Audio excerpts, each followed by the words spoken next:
My name is Todd Lyons, the SE Director. I'm 48 years old and I'm from Huntington Beach, California. I started racing BMX back in 1981 in Columbus, Ohio. Was a world champion racer in the 80s, turned pro in 1990, moved out to California. Was a pro BMX rider all through the 90s, was in the X Games a bunch, won the Dirt Jump World Championships, was a mountain bike racer for a little while. And then in the 2000s, drifted out of being a pro racer and got hired by SE in 2004. And then by 2005, I was totally running the ship. I was a product manager and the brand manager, and pretty much as each year went on, I had more and more control of what to do with the brand and the bikes. Now I design every single bike, I do all the marketing initiatives, I sponsor all the riders. Each year it's really fun just to bring something to market that nobody's asking for. But we're just working with our riders and kind of thinking what we can do next and stay ahead of the trend. And we come out with these bikes and every single one of them is an instant hit. Personally, my most favorite bike to ride is the Beast Mode. That's a 27.5 plus bike.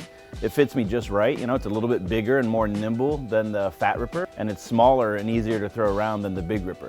As far as the bikes that I'm most proud of, I'm proud of all of the bikes that we've created, but also the collaboration bikes. And the collaborations that we do with those companies, they've all come to us wanting to be part of what we can bring to the scene and be part of this bike life movement.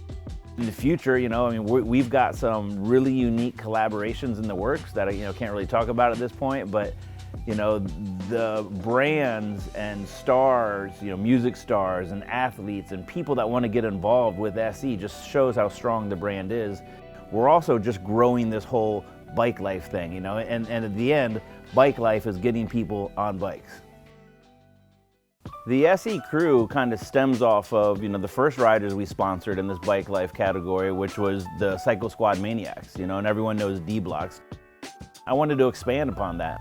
I had this dream of having this big crew of riders and really bring them up, kind of find these up and coming riders and from all across the country. And I'm really, really excited that now it's like we have this crew. Yeah, in the future, SE is just really getting stronger and stronger. No matter how many more thousands of bikes we bring to market, it's never enough.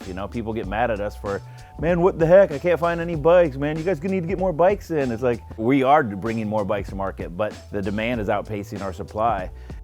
We have some models, we will reorder those bikes, for nearly a year. We'll do a few different colorways. But then we have other bikes, like these City Edition Big Rippers we recently did, or our collaboration bikes, or our 20-inch PK Ripper Loop Tail, or special, what we call limited edition. And those bikes we'll order at one time. We'll order sometimes 250, some bikes might be 300 or 500, but it's always a small quantity. And if they sell out, they're done. And then we move on. We're not ordering more. So no matter how quick we sold them, even if we know we could have sold 2,000, we're not ordering more. We just do it, that one order, one and done. And that just kind of keeps the hype for those bikes and makes them really, really special in the marketplace forever. 10, 20 years later, somebody has one of those bikes, it's a super special bike. There's a whole business side behind the scenes that people don't see. They see me as a crazy Wildman and shit, doing wheelies in the streets and having fun and stuff, but it's like, I have a lot of long nights with, Skype calls or with our factory over in Asia, developing marketing plans, working with parts vendors. I'll get an email, hey Todd, the tire vendor or the rim vendor or the hub vendor or the fork vendor, you name it. Anyway, there's a lot of behind the scenes, what you could call headaches, but I just kind of look at them as challenges. At the end of the day, it's still fun for me, because I know that everything I'm working on and every bike I'm doing, no matter how big of a headache it can be at 2 in the morning sometimes when I'm on the computer, and in the end, when the bike comes out and I see kids on the bike and the smile they have, it makes it all worth it.